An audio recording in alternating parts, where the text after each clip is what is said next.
तो previous video में हमारा unit 2 structural organisation in plants and animals उसके आगे 3 चैप्टर्स थे। फर्स्ट चैप्टर हमारा morphology of flowering plants complete है। अभी सेकंड चैप्टर की बात करेंगे which is anatomy of flowering plants. तो भी हम फोर्थ मेन टॉपिक क्या था हमारा सेकेंडरी ग्रोथ के आगे फर्स्ट था वस्कुलर कैम्बियम के आगे 4 सब टॉपिक्स हैं। तो फर्स्ट टू हमने कर लिए हैं। क्या था फर्स्ट टू हमारे फॉर्मेशन ऑफ कैम्बियल रिंग और एक्टिविटी ऑफ कैम्बियल रिंग। अभी हम spring would and autumn would और फोर्थ वाला हार्टवुड एंड सैपवुड की बात करते हैं। सबसे पहले स्प्रिंग वुड की बात करते हैं। तो spring would and autumn would की बात करते हैं। तो activity of cambium is under control of many physiological and environmental factors.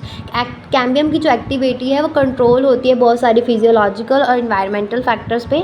In temperate regions क्या होता है, क्लाइमेट कंडीशन जो है वो are not uniform throughout year, है ना। टेम्परेट रीजन्स में क्लाइमेट कंडीशन जो है वो एक जैसी नहीं रहती पूरे साल में। इन स्प्रिंग सीजन क्या होता है, कैम्बियम जो है बहुत एक्टिव हो जाता है। Cambium is very active and large number of xylary elements को क्या करता है, प्रोड्यूस करता है, जिसमें बहुत सारी वेसल्स होती हैं विद अ वाइडर कैविटीज़। और वुड बनती है ड्यूरिंग स्प्रिंग सीजन, जिसको हम स्प्रिंग वुड या फिर अर्ली वुड बोलते हैं, जिसका कलर लाइट होता है और डेंसिटी कम होती है ना।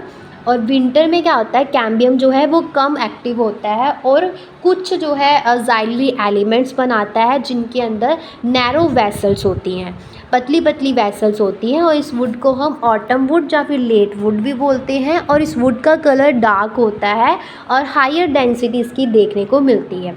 दो तरह की वुड जो है appear as a alternate concentric rings constitute an annual ring. Two kinds of wood जो है appear as a alternate concentric rings constitute an annual ring. जो हमें जब हम देख सकते हैं कट स्टेम में given estimate seen in cut stem given estimate age of tree. Clear है। अभी फोर्थ सब टॉपिक की बात करते हैं, हार्टवुड एंड सैपवुड।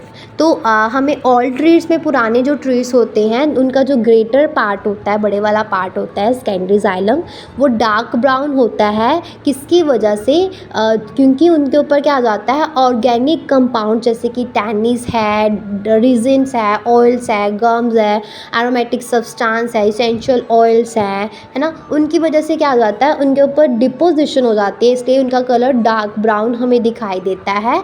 और इन अ सेंट्रल और innermost layer of stem, central और innermost layer of stem के अंदर।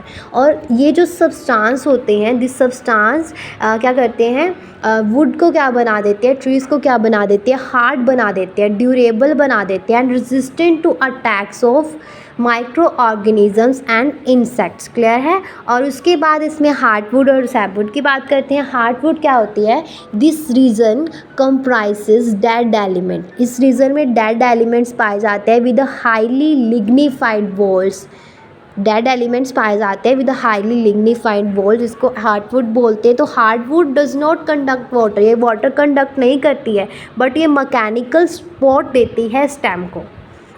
Sapwood peripheral region of secondary xylem में पाई जाती है। पेरिफेरल रीजन सेकेंडरी जाइलम के पेरिफेरल रीजन में पाई जाती है, लाइटर होती है कलर में, इसलिए इसको सैपवुड बोलते हैं। इसमें क्या होता है, कंडक्शन ऑफ वाटर इन्वॉल्व होती है, मिनरल्स की कंडक्शन इन्वॉल्व होती है from root to leaf. Clear है।